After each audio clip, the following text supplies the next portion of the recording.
नमस्कार दोस्तों, मैं सीमा सिलावट आप सभी का बहुत बहुत स्वागत करती हूं मेरी इस वीडियो में। दोस्तों, अभी हमारी सीरीज चल रही है नक्षत्र के ऊपर और आज हम बात करेंगे 8वें नक्षत्र पर, पुष्य नक्षत्र पर।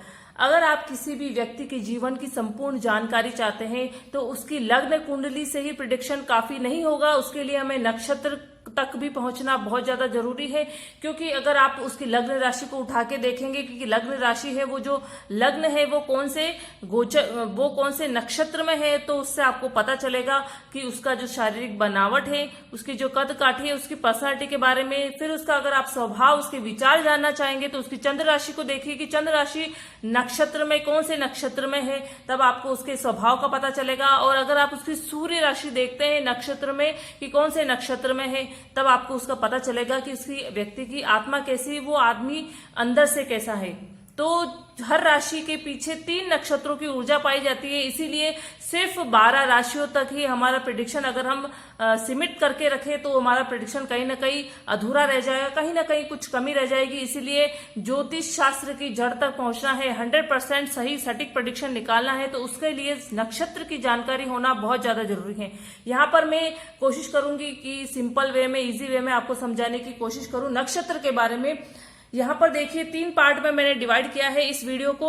सबसे पहला ये जो पार्ट है, इस पार्ट में मैं आपको बताऊंगी उसका सिंबल, उसकी प्रकृति और उसके जो तत्व गुण है राशि पुष्य नक्षत्र के बारे में। फिर सेकंड में यहाँ पर मैं आपको बताऊंगी जो उसका क्षेत्रफल है, क्षेत्रफल कैसे निकाला जाता है, और हर नक्षत्र के पीछे 4 चरण 4 पद होते हैं और उससे ही नवमांश का भी निर्माण होता है, तो उस बारे में समझाऊंगी। और फिर सबसे थर्ड में है कि जो पुष्य नक्षत्र में जो भी जातक का जन्म होता है तो उसका स्वभाव कैसा होता है, और इस पुष्य नक्षत्र के बारे में कुछ इंपॉर्टेंस जो बातें हैं, विशेषताएं, वो भी मैं आपको इस वीडियो में बताऊंगी। तो चलिए आगे बढ़ते हैं इस वीडियो में। और सबसे पहले कर्क राशि के अंदर ये आता है पुष्य नक्षत्र, और कर्क राशि के जो स्वामी है, लॉर्ड है, वो है चंद्रदेव, वो हमें सभी को पता ही है।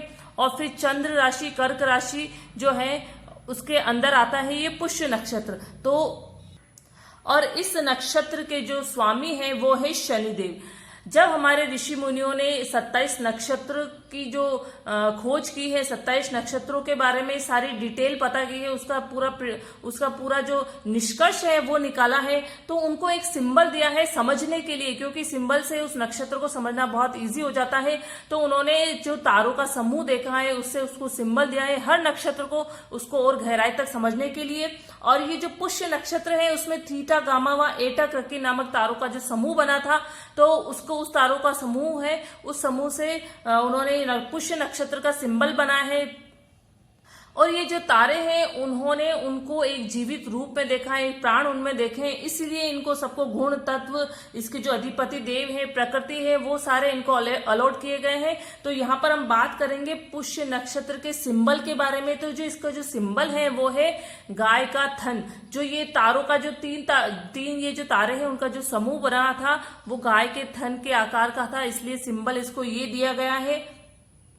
और इसीलिए इस नक्षत्र को स्टार ऑफ नरिशमेंट भी कहा गया है। पोषण देने वाला और अधिक ऊर्जा देने वाला ये नक्षत्र माना गया है। और सिंपल सा अर्थ है कि गाय का थन इसका सिंबल है। तो जो गाय का दूध होता है वो हमारी धरती पर अमृत माना गया है। सबसे ज्यादा पोषण का जो वो माना गया है वो गाय का दूध ही है, सबसे ज्यादा पोषण देता है, सबसे ज्यादा ऊर्जा देता है, सबसे ज्यादा पवित्र और शुभ माना गया है। इसीलिए ये जो पुष्य नक्षत्र है ये भी सबसे ज्यादा शुभ और कल्याणकारी नक्षत्र माना गया है। इसीलिए गाय का जो धन है उसका सिंबल इस नक्षत्र से जोड़ा गया है। इसके जो अधिपति देव है वो है बृहस्पति देव। इसकी जो प्रकृति है वो देवताओं की प्रकृति है। इसका जो लिंग है वो पुरुष लिंग इसको अलॉट किया गया है। इसके जो तत्व है वो है जल तत्व। जल तत्व क्यों है? क्योंकि कर्क राशि के अंदर आता है पुष्य नक्षत्र, और कर्क राशि के जो स्वामी है वो है चंद्रदेव, और चंद्रदेव का जो तत्व है वो जल तत्व है। और यहाँ पर इसका जो गुण है वो तामसिक है। आप देखिए जो तत्व है वो तो जल तत्व है, लेकिन गुण तामसिक क्यों है? क्योंकि जो इसके जो ग्रह नक्षत्र के जो स्वामी है, इसके पुष्य नक्षत्र के स्वामी वो शनिदेव है। और शनिदेव का जो स्वभाव है वो सभी जानते ही हैं। इसीलिए शनिदेव इसके नक्षत्र स्वामी होने के कारण इसको गुण है, इसको तामसिक गुण इसका अलॉट किया गया है। तो ये रही नॉलेज, जो सिंपल नॉलेज, जो जनरल नॉलेज है पुष्य नक्षत्र के बारे में। फिर हम बात करेंगे इसके क्षेत्रफल पर।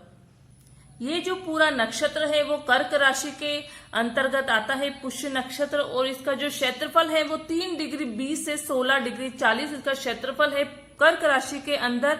तो एक जो नक्षत्र का क्षेत्रफल है वो 13 डिग्री 20 मिनट का होता है। वो पिछली वीडियो में मैंने आपको समझा दिया है कि पूरा जो नक्षत्र का क्षेत्रफल 360 डिग्री है, तो कैसे हम उसको डिवाइड करके एक जो राशि है उसका क्षेत्रफल निकालते हैं, फिर एक नक्षत्र का क्षेत्रफल निकालते हैं, फिर नक्षत्र के अंदर जो 4 चरण 4 पद होते हैं उसका क्षेत्रफल निकालते हैं। तो नक्षत्र का क्षेत्रफल हो गया 13 डिग्री 20 और इसके अंदर जो 4 पद होते हैं तो एक पद या एक चरण का जो क्षेत्रफल है वो है 3 डिग्री 20 मिनट का।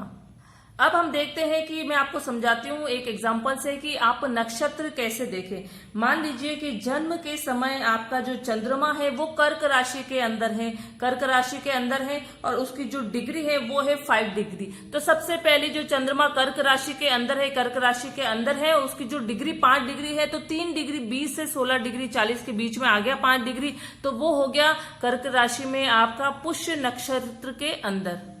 तो आपका जो चंद्रमा है वो पुष्य नक्षत्र के अंदर आ गया है। फिर उसका जो चरण देखते हैं तो वो 5 डिग्री आपका चंद्रमा मैंने बताया, तो ये आपका पहले चरण में आ गया है। 3 डिग्री 20 से 6 डिग्री 40 के बीच में 5 डिग्री आ गया है। तो पहले चरण में तो यहाँ पर जो सिंह राशि है, सूर्य देव है, उसका काफी प्रभाव होगा।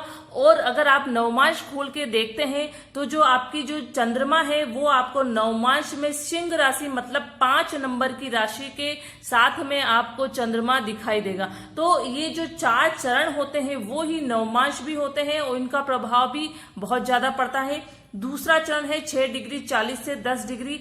मैं ऐसा नहीं कह रही हूँ कि चंद्र राशि को ही देखें आप, कोई भी दूसरा बृहस्पति देव है या मंगल देव है, उन जो ग्रह हैं वो जन्म के समय किस नक्षत्र में गोचर कर रहे थे और कौन से चरण में थे वो भी आप देख सकते हैं। तो दूसरा चरण है 6 डिग्री 40 से 10 डिग्री के बीच में। तो जो भी आपकी राशि है वो अगर 6 डिग्री मान लीजिए 60 डिग्री सूर्य राशि है कर्क राशि के साथ में, तो वो हो गया 60 डिग्री का उसका वो है सूर्य देव की डिग्री 60 डिग्री है।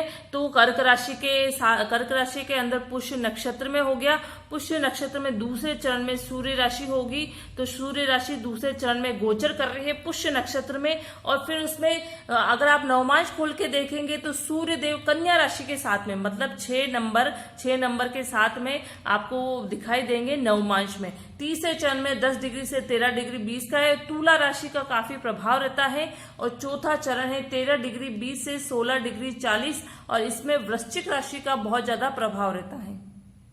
जैसे हमारी 12 राशियां होती हैं और हर नक्षत्र में 4 चरण 4 पद होते हैं, तो जो 4 राशियां हैं उनको कवर करते रहते हैं। ये पुष्य नक्षत्र हो गया, ये 8वें नंबर का नक्षत्र है। और अगर हम बात करेंगे अगली मेरी जो वीडियो होगी इसमें 90वें नक्षत्र, पुष्य नक्षत्र से आगे वाला जो नक्षत्र है उसमें जो 4 चरण होंगे वो वृश्चिक राशि तक यहाँ खत्म हो गए। तो वृश्चिक राशि के बाद में है धनु राशि, तो धनु से मीन राशि तक वो जो इनके जो चरण है उन चरण के जो स्वामी है या नवमांश में है वो धनु से मीन राशि तक हो जाएंगे। तो ऐसे 4 जो राशियां हमारी 12 हैं उनको 4 से डिवाइड करके जो ये क्षेत्रफल होते हैं पुष्य नक्षत्र के जो 4 चरण हैं और भी नक्षत्र के जो 4 चरण हैं उसके अंदर उनका प्रभाव दिखाई देता है।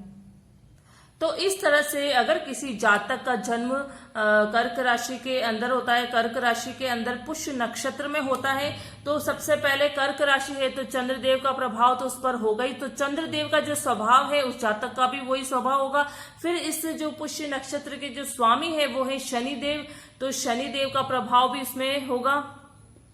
और फिर जब वो जिस चरण में गोचर कर रहा है तो उसके जो स्वामी हैं, उनके जो लॉर्ड हैं, उनका प्रभाव भी उस जातक पर जरूर रहेगा। तो आइए हम बात करेंगे सबसे पहले पुष्य नक्षत्र में पैदा होने वाले जातकों के स्वभाव पर। जो भी जातक है या जो भी मनुष्य है वो पुष्य नक्षत्र में पैदा होता है तो उसका जो स्वभाव होता है वो हम सबसे पहले देख लेते हैं। वो बहुत ही सौभाग्यशाली होता है, समृद्धि और सुख के साथ पोषण करने वाला होता है, क्योंकि ये बहुत ही ज्यादा सौभाग्यशाली, समृद्धि और सुख का कारक है ये पुष्य नक्षत्र। ऐसे जातक बहुत ही हेल्पिंग नेचर के होते हैं, मिलनसार होते हैं, क्योंकि कर्क राशि कर्क राशि के अंदर है, तो चंद्रदेव का स्वभाव इनमें बहुत ज्यादा मिलता जुलता है। इमोशनली काफी होते हैं, भावनात्मक इनका जो भावनात्मक जो पक्ष होता है वो काफी स्ट्रांग होता है, मधुर होते हैं, मृदु स्वभाव के, बहुत ही सरल स्वभाव के होते हैं। लेकिन इनका मन काफी चंचल होता है। क्यों? क्योंकि चंद्रदेव जो है वो बहुत ही स्वयं ही बहुत चंचल होते हैं, तो चंचल इनका मन होता है। एक जगह पर बैठकर ये कभी भी कोई भी टिक कर काम नहीं कर सकते हैं, लेकिन काफी मेहनती होते हैं। सच व न्याय का साथ देने वाले होते हैं। ये सच और न्याय का साथ, ये किस ग्रह का स्वभाव है? ये है इसके नक्षत्र स्वामी शनिदेव का। शनिदेव न्याय के कारक हैं, न्याय का साथ देते हैं, सच का साथ देते हैं। तो न्याय और सच का साथ ऐसे जातक देते हैं। ईश्वर भक्त होते हैं, आध्यात्मिक रुचि काफी इनकी होती है, और वह व्यवस्थित व संयमित जीवन, मतलब बिल्कुल जो डिसिप्लिन वाला जो जीवन ये जीना पसंद करते हैं। अस्त व्यस्त जीवन जीना इनको बिल्कुल भी पसंद नहीं होता है। सुंदर व आकर्षक व्यक्तित्व वाले होते हैं, क्योंकि चंद्रदेव का जो स्वभाव का जो प्रभाव है इन पर बहुत ज्यादा होता है। ये जो पुष्य नक्षत्र है उसकी मैं आपको विशेषता बताती हूँ, और इसी वीडियो में मैंने इस नक्षत्र की विशेषता बताई है, बाकी किसी भी नक्षत्र की विशेषता नहीं बताई है, क्योंकि कुछ खास है। ये नक्षत्र बहुत ही स्पेशल है। पुष्य नक्षत्र सबसे अधिक शुभ कल्याणकारी नक्षत्र है, पोषण करने वाला और सबसे ज्यादा ऊर्जा देने वाला ये नक्षत्र है। बहुत ही शुभ माना जाता है, इस नक्षत्र को बहुत ही कल्याणकारी माना जाता है। इसलिए मैं इस नक्षत्र में आपको थोड़ी सी इसकी विशेषता बता रही हूँ। जादू टोने टोटके का असर नहीं होता है पुष्य नक्षत्र में पैदा होने वाले लोगों पर, जातकों पर। क्यों? क्योंकि इसके जो नक्षत्र स्वामी है वो है शनिदेव, और शनिदेव तो खुद ही एक क्रूर ग्रह माना जाता है, पापी ग्रह माना जाता है। तो इसके नक्षत्र स्वामी खुद शनिदेव है। तो ऐसे लोगों पर जादू टोने या काला जादू, टोने टोटके या जो नेगेटिव एनर्जी कहिए आप, तो इनका असर बिल्कुल भी नहीं होता है। और कोई भी अगर ऐसे लोगों पर जादू टोने टोटके कुछ भी करता है तो वो जो जादू टोने करते हैं वो असफल हो जाते हैं, और उल्टे जो करने वाले हैं उस पर ही विपरीत असर पड़ता है, उन पर ही नेगेटिव असर पड़ता है। और ऐसे ही जो लोग अमावस को पैदा होते हैं या पूर्णिमा को पैदा होते हैं, या जिनकी जो कुंडली में जिनकी ग्रहों की स्थिति है वो काफी स्ट्रांग होती है, तो उन पर भी ये जादू टोना या तंत्र मंत्र या नेगेटिव एनर्जी का इफेक्ट नहीं होता है। और यह नक्षत्र हर कार्य के लिए शुभ व विशेष कल्याणकारी माना जाता है। कोई भी हमारे हिंदू धर्म में पर्व हो गए, त्योहार हो गए, उनका बहुत ज्यादा विशेष महत्व होता है, बहुत खास महत्व होता है, और इसके लिए मुहूर्त भी निकाले जाते हैं। कुछ भी छोटा मोटा भी प्रोग्राम होता है तो हम बिना मुहूर्त कोई भी कार्य नहीं करते हैं। तो जब मुहूर्त निकाला जाता है तो ये जो पुष्य नक्षत्र है ये हर कार्य के लिए, हर मुहूर्त के लिए बहुत ही शुभ माना जाता है। और सभी नक्षत्रों का राजा इस नक्षत्र को माना गया है। और ऋग्वेद में तो पुष्य नक्षत्र को मंगलकर्ता का भी नाम दिया गया है, इसीलिए ये नक्षत्र बहुत ही शुभकारी और बहुत ही कल्याणकारी माना गया है। और खरीदारी के लिए जो नक्षत्र है पुष्य नक्षत्र बहुत ही शुभ माना गया है, क्योंकि ऐसा माना जाता है कि इस नक्षत्र में जो भी हम वस्तु खरीदते हैं वो अधिक समय तक उपयोगी रहती है और जल्दी से खराब नहीं होती है। और खरीदारी के लिए इसलिए शुभ माना जाता है कि ये जो नक्षत्र है वो बहुत ही कल्याणकारी नक्षत्र है। और सोना इस समय में खरीदना, पुष्य नक्षत्र में अगर आप सोना खरीदते हैं तो ये बहुत ही ज्यादा शुभ माना जाता है। शारीरिक कष्ट के निवारण के लिए भी ये नक्षत्र बहुत अच्छा माना जाता है। और जो हमारे हिंदू धर्म का सबसे बड़ा जो त्योहार होता है दीपावली जो हम बोलते हैं उनको, तो दिवाली के जो पहले जो नक्षत्र आता है वो आता है पुष्य नक्षत्र। इसी पुष्य नक्षत्र में हम हमारे घर का रंग रोगन करते हैं और नई नई चीजें खरीदते हैं, कपड़े से लेकर सोने तक या जो भी नई चीजें हैं वो सब हम दिवाली से पहले ही खरीदना पसंद करते हैं। सोना भी खरीदा जाता है। तो ये सारी जो चीजें, जो वस्तुओं की खरीदारी होती है उसके लिए ये नक्षत्र बहुत शुभ माना जाता है। और पुष्य नक्षत्र में जो भी चीजें खरीदी जाती है वो परिवार में सुख, समृद्धि और खुशहाली लेके आती है, ऐसा माना जाता है। इसीलिए इस पुष्य नक्षत्र को बहुत ही ज्यादा शुभकारी माना जाता है। कोई भी काम अगर आप करते हैं तो इसके लिए पूछने की जरूरत नहीं है हमें पंडित जी से कि हम इस पुष्य नक्षत्र में कोई कार्य करें या नहीं करें।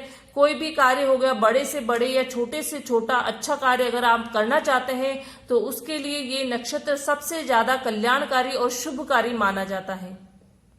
और इसके पीछे भी एक कारण है, लॉजिक है कि ये जो नक्षत्र है उसको इतनी इम्पोर्टेंस क्यों दी गई है, क्योंकि हर किसी शुभ कार्य के लिए अलग अलग मुहूर्त होते हैं, लेकिन कुछ मुहूर्त हर कार्य के लिए विशेष शुभ माने जाते हैं पुष्य नक्षत्र में। क्योंकि जो इसके नक्षत्र अधिपति देव है वो है बृहस्पति देव, जो कि ज्ञान के प्रतीक है, शुभ कार्य के प्रतीक है और बुद्धि के प्रतीक है हमारे बृहस्पति देव, क्योंकि ये गुरुओं के गुरु है, ज्ञान के ये प्रतीक माने जाते हैं। और फिर सेकंड है कि नक्षत्र स्वामी कौन है, शनिदेव। तो शनिदेव जो है वो स्थायित्व का कारक है, मतलब किसी भी कार्य में जो स्थिरता अगर हम देखें तो वो शनिदेव के कारण होती है। तो इन दोनों का जो संयोग है, इन दोनों की जो युति है वो है पुष्य नक्षत्र में शनिदेव की और बृहस्पति देव की। इसीलिए कोई भी जो कार्य है वो शुभ कार्य इस नक्षत्र में चिर स्थायी तक रहता है, मतलब बहुत टाइम तक, लॉन्ग टाइम तक इस नक्षत्र में वो कार्य शुभ माना जाता है। इसीलिए पुष्य नक्षत्र को शुभ कार्यों के लिए सबसे ज्यादा इम्पोर्टेंट माना जाता है। तो दोस्तों ये वीडियो आपको कैसी लगी है पुष्य नक्षत्र के बारे में? अगर आपको कुछ भी डाउट हो नक्षत्र को लेकर तो आप मुझे कमेंट बॉक्स में कमेंट करके पूछ सकते हैं, मैं आपके कमेंट का जवाब जरूर दूंगी। आप मेरी वीडियो को ज्यादा से ज्यादा लाइक करें, शेयर करें, और अगर अभी तक आपने मेरे चैनल को सब्सक्राइब नहीं किया है तो प्लीज जल्दी से मेरे चैनल को सब्सक्राइब जरूर करें, ताकि मैं ज्योतिष के बारे में जो नया जो टॉपिक है वो लेके आती हूँ या और कोई नई जानकारी जो लेके आती हूँ वो डायरेक्टली आप तक अपलोड होते ही पहुंच सके और आपको ज्योतिष ज्ञान का बहुत अच्छा सा लाभ मिल सके। तो मेरी वीडियो को जल्दी से जल्दी सब्सक्राइब जरूर करें। Okay, thank you.